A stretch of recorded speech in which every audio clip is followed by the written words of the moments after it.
Foreign Affairs, Chapter 4, Champagne Socialites. Afternoon of D's state dinner. Return to your suites to find it in utter chaos. Clark, you're back. Yeah, I live here too. D wildly rummages through a mountain of shoeboxes and clothing as you stumble on piles of rejected outfits. Careful. Dodge the shoes, the corset, and underwear. D, what's going on? Don't tell me you forgot about the dinner. Our flight to the palace leaves in an hour. Out of the way! Do you always get this hyped for state dinners? The ones I've been to have always just been boring as hell. I always get hyped to find the perfect matching clutch. On cue, Murphy wheels a rack of handbags out of her bedroom.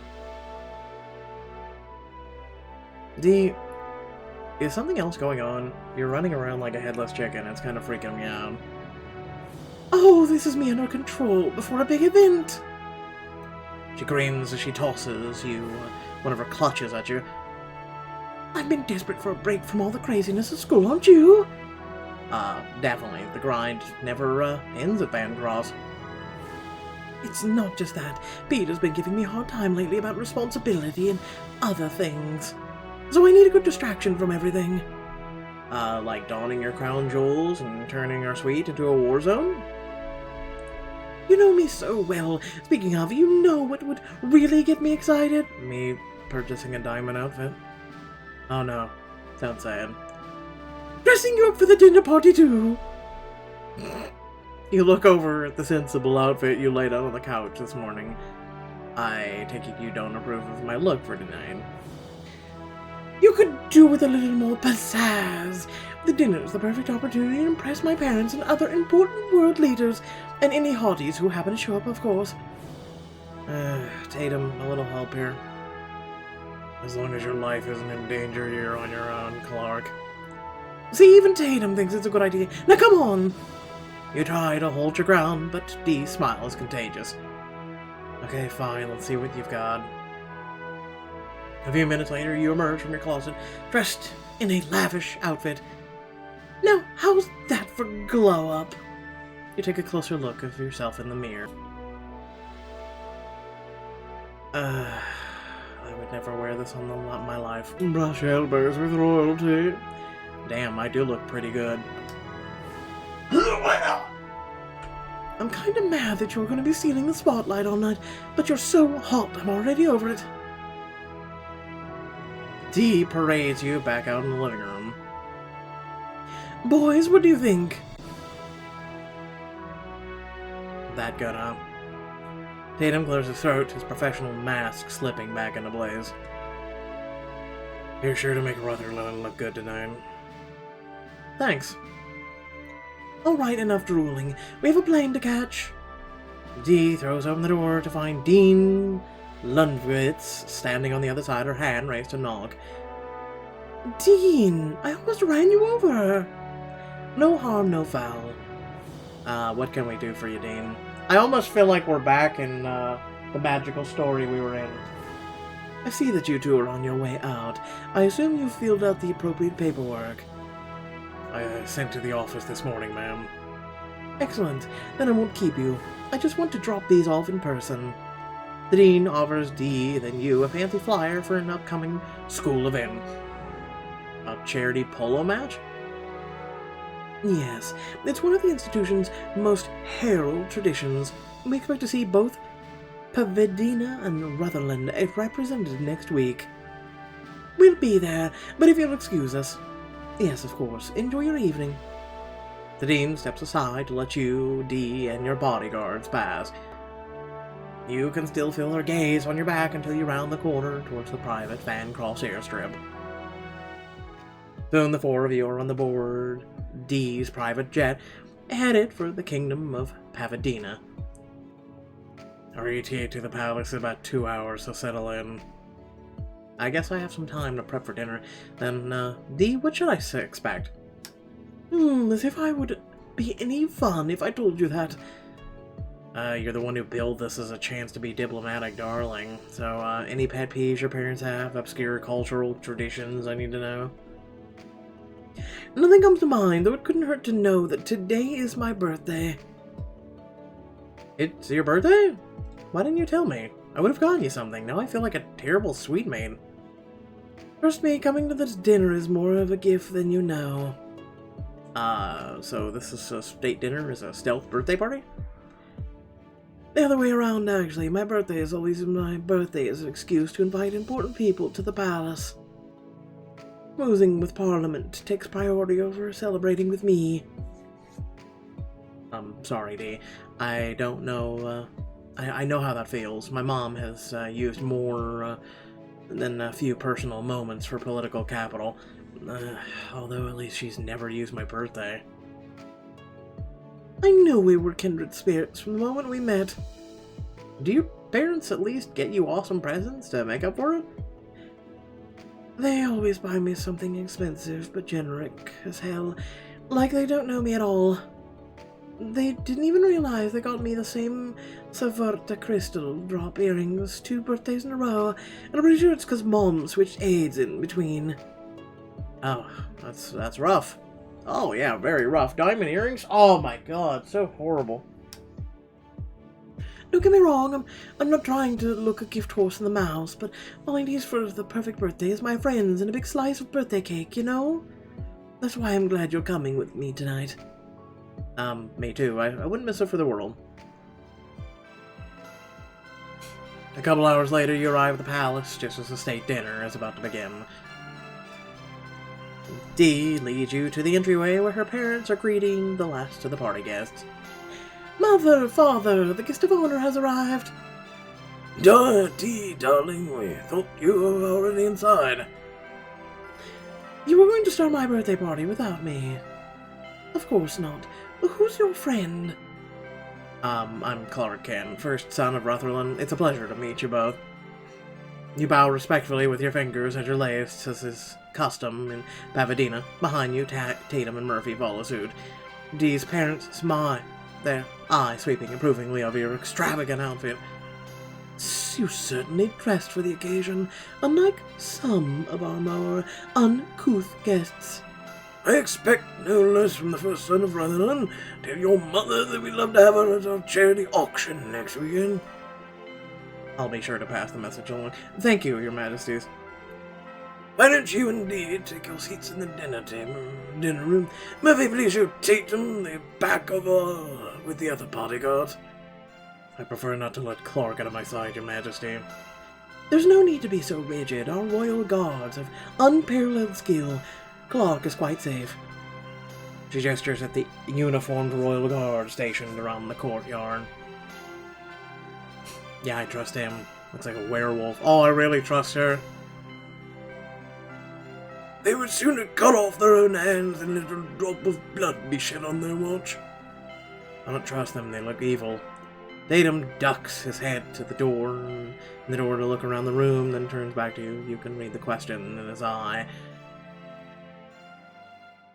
Tatum, I'll check in with you later. Every hour, on the hour, at a phone, make it feel better. You lean closer, lowering your voice. We don't want to offend our extremely royal hosts. Sighing, he nods.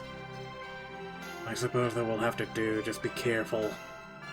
Tatum bows to Dee's parents again. I apologize if I offended you, your majesties. Think nothing of it. We know our Murphy would do the same for Dee. Now relax and enjoy the festivities. Murphy guides Tatum down the hall, away from the dining room. Dee takes your hand. Come on, Clark. The sooner we take our seats, the sooner we can eat. You follow Dee into the main hall towards the formal dining room. Are you sure we shouldn't wait for your parents? Won't we be eating with them? No, every seat at their table is precious real estate. We'll be off to the side and out of the way. If you're gonna ask more questions, you're greeted by a proper-looking man. Princess Marianne, Regina Dorada de Rothschild Serrano. It is so delightful to see you again. And who's your guest? this is Clark Kent. Clark, meet Philip Wallace, the Crown Prince of Ulmaria, and my betrothed. Oh, you're Dee's fiancé? Nice to meet you, Your Highness. It's lovely to make your acquaintance. Clark is my sweet mate at school, and looks like we've got a whole Vancross reunion going on over here. We're all around to see Blaine and Peter walking into the foyer. Why does the thing in his pocket look like it's a rag? Like, it just looks like it's all rolled up instead of properly folded? Blaine's gaze lingers on you, and your eyes flicker up to meet his. Ah, see something you like? Depends. On what? If it's safe to answer the question honestly with this many royal guards around. Dee, happy birthday. Thanks, I'm glad you both could make it. Listen, I'm trying to go with a different voice for him. Like, I'm trying to make it, like, deep. Just, Your voice heads inside, and you all find your seats at the table. It's very hard. What? No greeting from me, brother? Brother? Peter's my younger brother. Since Dee's my betrothed, my whole family was invited, although our parents could not come. Amir's Peter's +1, and is a person procrastinating on his homework. Blaine. Nice to see some friendly faces around here.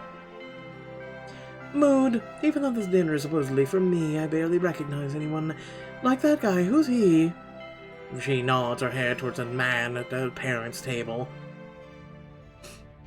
A werewolf in disguise. Or I forget the name of the celebrity. Anyway, you drop your fork as you realize you know exactly who he is. What's Louis Wright doing here? Who? My mom's opponent in her re-election campaign. Looks like he's angling to get in good with the Serranos.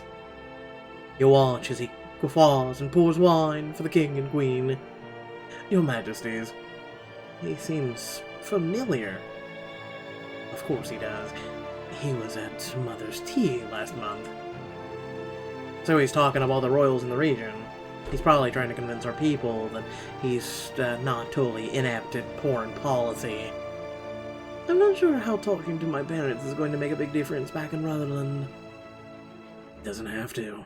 All he needs is some decent footage of him looking presidential they can slap a voiceover on top of. You give Blaine a surprised look. It's more astute political observation than you expected. And he shrugs. It's a Prime Minister Hayes specialty. Guess you'll have to work even harder to leave everyone here with a good impression, Galarg. No, wait. Tonight's about you. Mom's campaign will keep, at least until after dinner. Dee flashes you a grateful smile as waiters clear your plates and brings out the main course. Traditional dish. Dig in. It's an octopus. I wonder if this is a special birthday treat for Dee. Glance over and see her grimacing as she slurps up a tentacle. No, I'm pretty sure she'd probably rather go for a burger right now. It seems they're spinning that. I guess not. So, Dee, how has Vancross been treating you this year? Fine. I've got a few interesting classes, although my debate project has been pretty tough. Good to hear. I cherish the things I learned at Vancross. You'd never know these two are engaged. It's like they're complete strangers. You make it sound like you were there decades ago, not just a few years. I'm so glad I didn't overlap at school with Philip. As the conversation continues clunking along, you find your attention pulled back towards the dais. Frankly, I'm surprised Rutherland is so eager to take in refugees, especially from Ardona. Isn't that just immigration? Ardonians aren't being forced from... Actually, I have a fun anecdote about that, Your Highness. You've fond of rugby, aren't you? Worrying about Louis Wright again. Isn't it that obvious?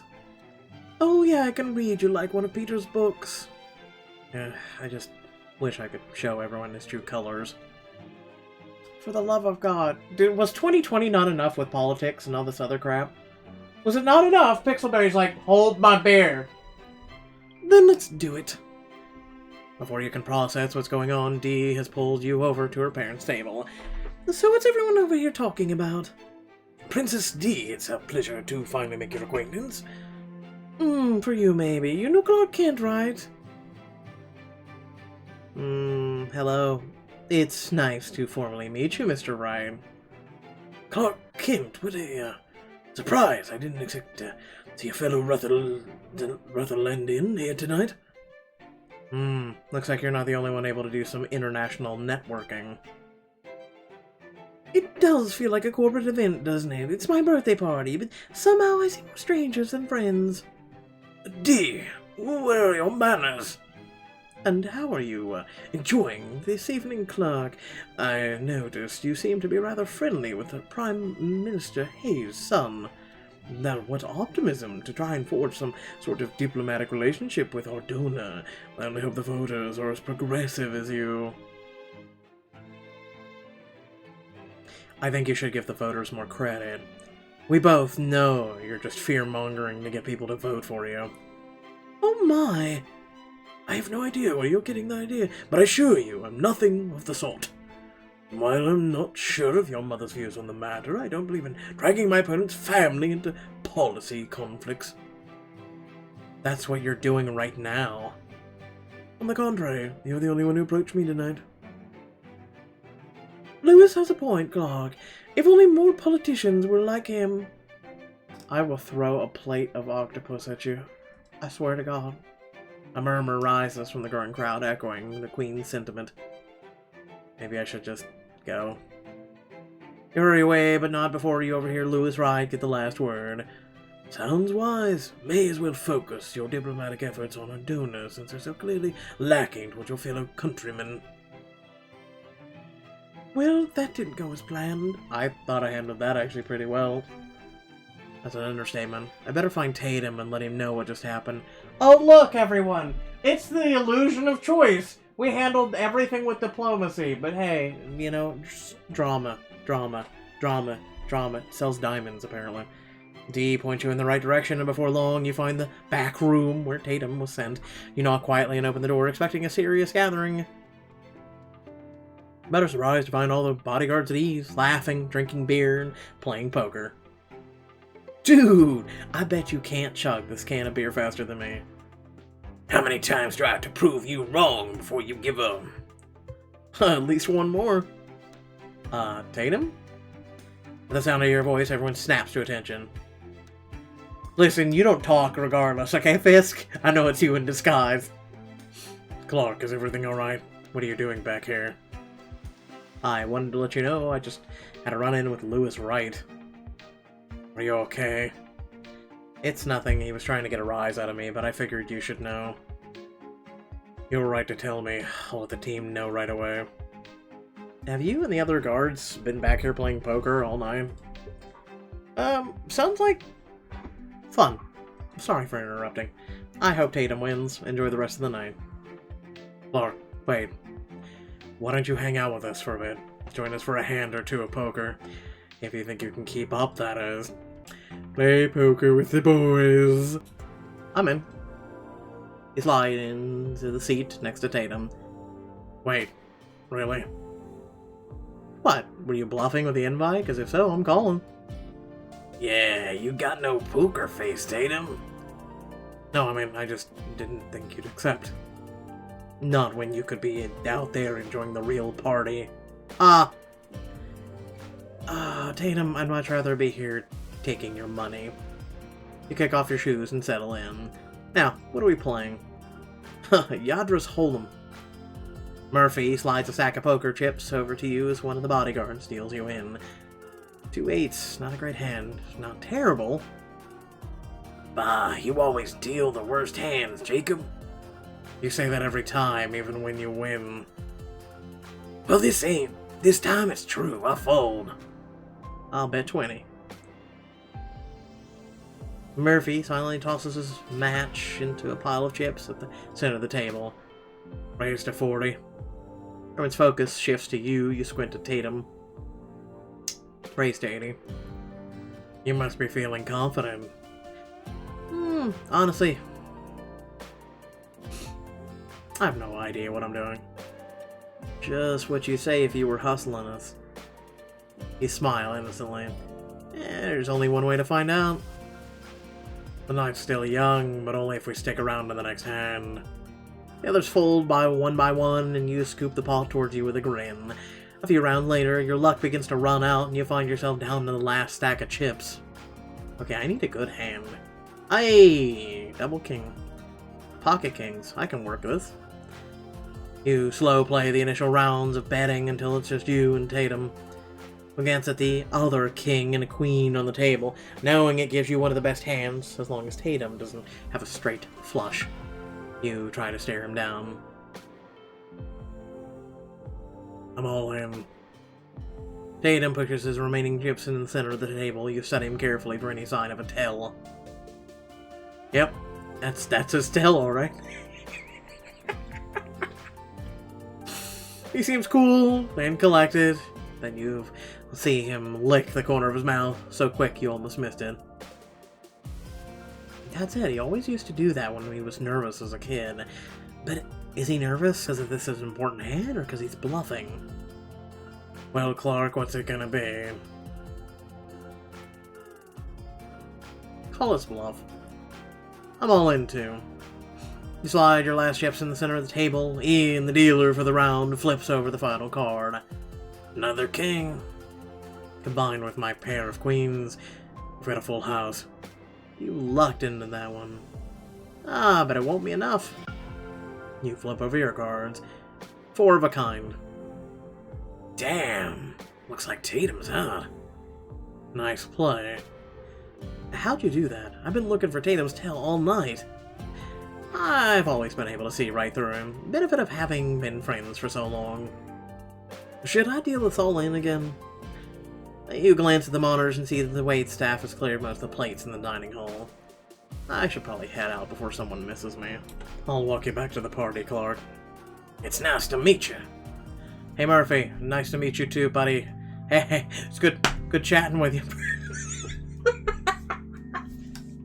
You follow Tatum back through the winding hallways of the palace. Thanks for inviting me to hang out. That was exactly what I needed to get my mind off of politics for a bit. To be honest, I wasn't sure inviting you was a good idea, especially once you took me up on it. Oh. I get it. You want to keep your distance from me? That's not why. I'll know now that you bring it up. No way. You can't get to pull away from me again, not after we've made so much progress. Talk to me, Tatum. What's really going on here? He saw eyes running a hand through his hair. When we were younger, we were on the same page about everything. I knew what it meant that my dad was your mom's driver. But it still felt like we were just us, equals. But when I came back, I realized you had spent the last 2 years surrounded by, well, this. He gestures into the grandeur around him. Army life is nothing like this. We weren't on the same page at all. In fact, we weren't even reading the same book anymore. Tatum, we're still on the same page about so many things. Well, I know that now. I just needed you to kick my ass in poker as a reminder. You laugh as Tatum finally seems to relax in your presence.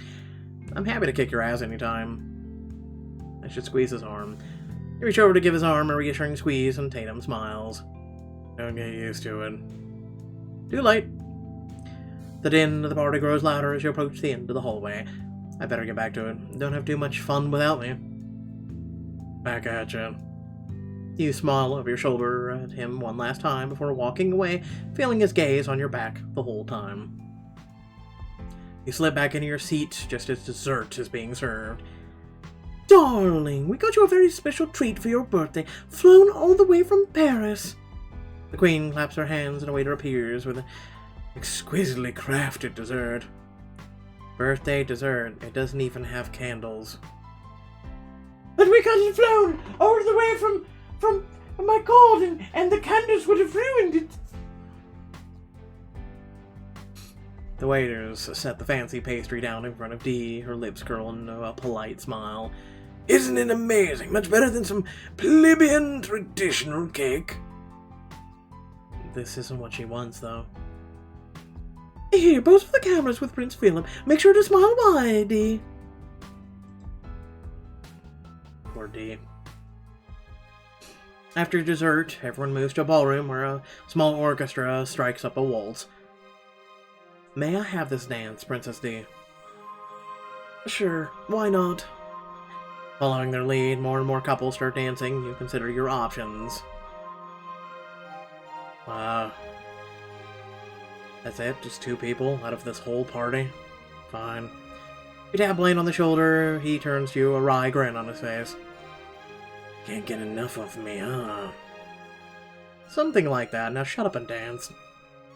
You take him in your arms, and the 2 of you spin out on the center of the floor. You quickly find your rhythm, all your training since your mom's been in office coming into play. So, you and Peter, huh? I knew you weren't gonna let that go. Our countries are allies, so we've hung out plenty of snooze-fest ceremonies over the years. Misery loves company. Unless that company is Prince Philip. Gets over at Blaine's shoulder to where Dee is spinning in her fiancé's arms. Yeah, I don't think he's improving her mood. To be fair, I'm not sure there's much anyone can do at this point. This birthday is past the point of no return. Don't write the whole night off just yet. I've got an idea. As the song ends, you round up both Peter and Blaine into the corner of the room. Okay, I think I know how to turn this birthday around for Dee, but... I mean... You didn't even know what the idea is. I'm sure I can handle it. That makes both of us. Or one of us. Well, it's not a fully formed idea yet, but how hard would it be to sneak into the palace kitchen? Which one? The closest one? I want to bake a traditional birthday cake for her. She said she's never had one. That's perfect. We're gonna have to sneak past the royal guards, though. You up for that? You're not exactly a rule breaker. Listen, I propose this damn idea. You shut your mouth. You cast a glance over your shoulder toward the guards line and the exits to the room. Hey look, it's werewolf people. Well... Sneak past the guards with Blaine and Peter to make a birthday surprise for Dee. You'll also improve your relationships and earn diplomacy points. Oh my god, you've made me a birthday cake. Oh! Armed guards aren't going to stop me from giving the Dee her the birthday she deserves. Excellent. But do either of you actually know where the kitchens are? Follow me. Blaine leads you and Peter into the main entryway where 2 of the royal guards are patrolling.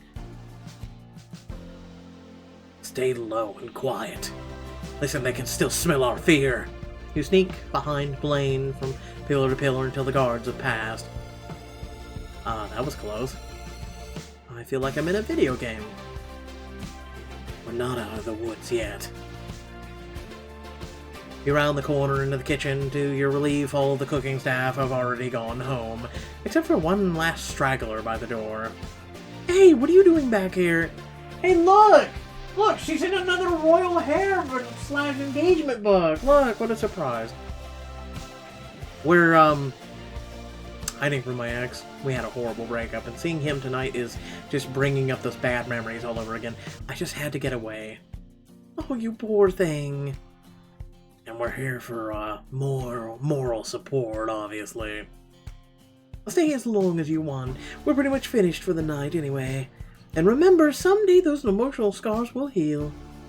The chef gives you a somber nod before disappearing out the door, leaving the 3 of you alone. Quick thinking, Clark. Thanks. Now, does anyone know how to bake a cake? How hard can it be? All you need are some eggs, sugar, and corn. Corn? What the hell is this guy on? Or potatoes? Listen, you're in the same area. It's in the same ballpark. Starch. Have you ever baked a cake in your life? Looks like we're looking up a recipe online, then. Blaine quickly finds a recipe and you scour the kitchen, gathering all the necessary ingredients he lists off. Next we need 1.5 cups of flour. This measuring cup is labeled in, dimals? Pavadina has a totally different measuring system.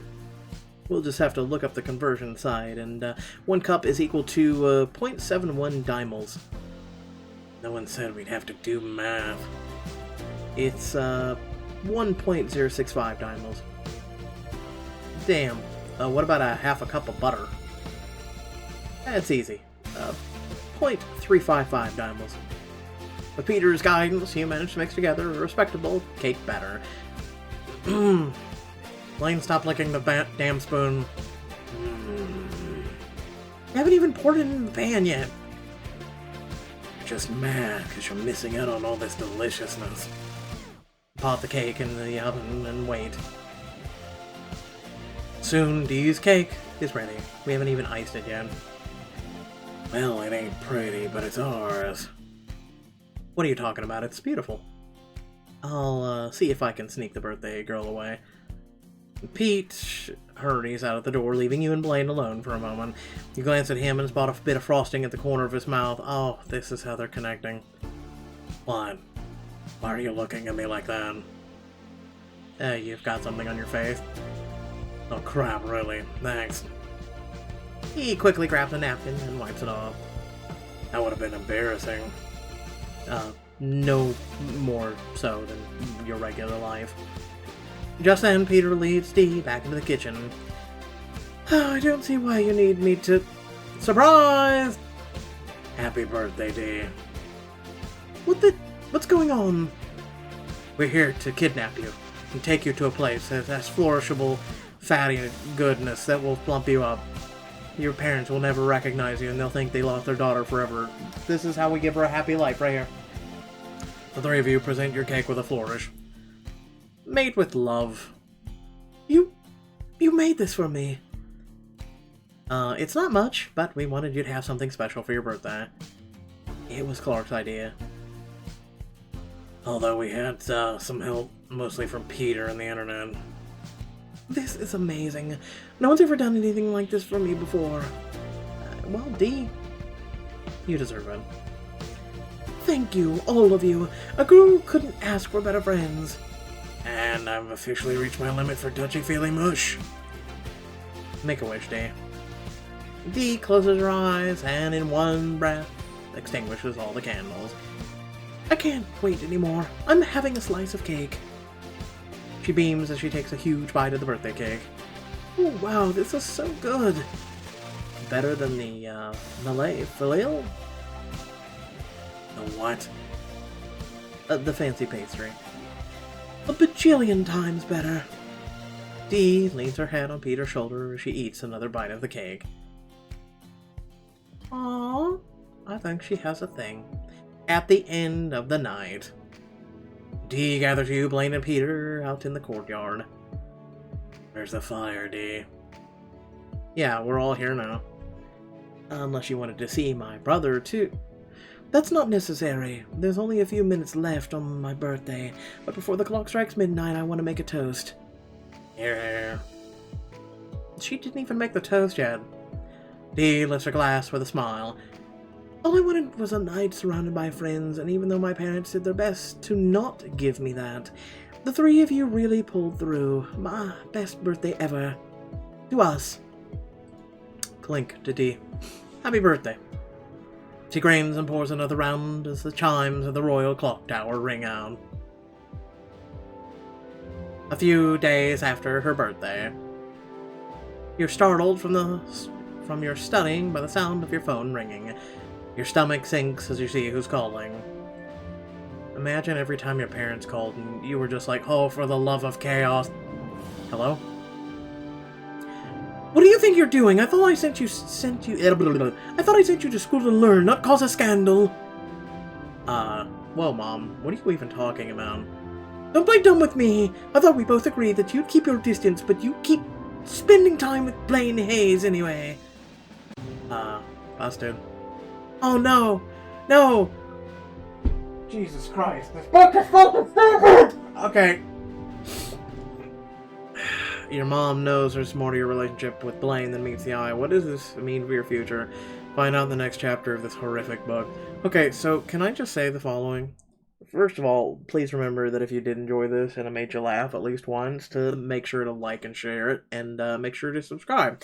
But moving on, so you're supposed to be the next in line, right? Which makes no goddamn sense, and there's a lot of people who are going, this book is stupid already, based on, you know, the fact that we're her son, and we're next in line to be president, or campaign to be president, which really doesn't work, because if you know anything about democracy, which it, swear to God, like Pixelberry is now based in China and they know nothing about it, that basically, you know, this is how diplomacy works.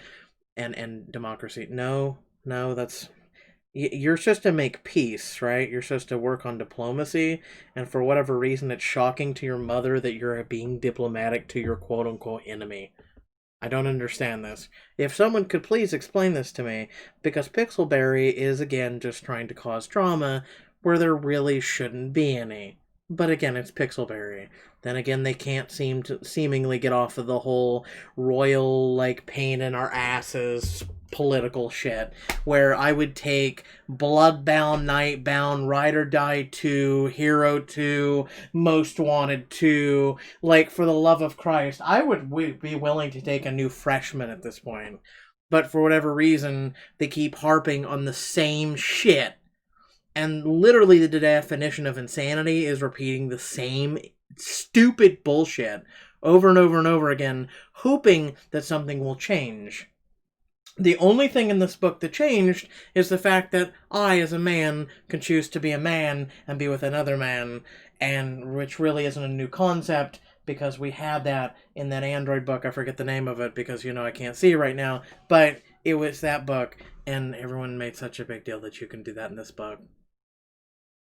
And I'm just over here being underwhelmed. I'm like, I don't give a shit. I just want to read actual good shit. Like, if any of you right now listening to this are going, I kind of agree, please go check out Detroit Becomes Human on my channel. Literally, go look it up. See what actual choices and actual what choicing making does. I've done choice-based gaming before choices even existed. And when you actually see what a choice can do for a game and how much of a difference it makes versus the same intrepid fucking cycle of stupidity that Pixelberry keeps giving us, you'll be like, wow, I wish I played other games than choices. And I guess there's a reason why people keep telling me they keep quitting this, and the only reason they're still here is to watch me play it. Which, thank you for being here. Like, but you should also simultaneously go over to Pixelberry and go, you suck! Because, you know, they do. Anyway, thanks for watching. Catch you all later. I'll be streaming. Bye.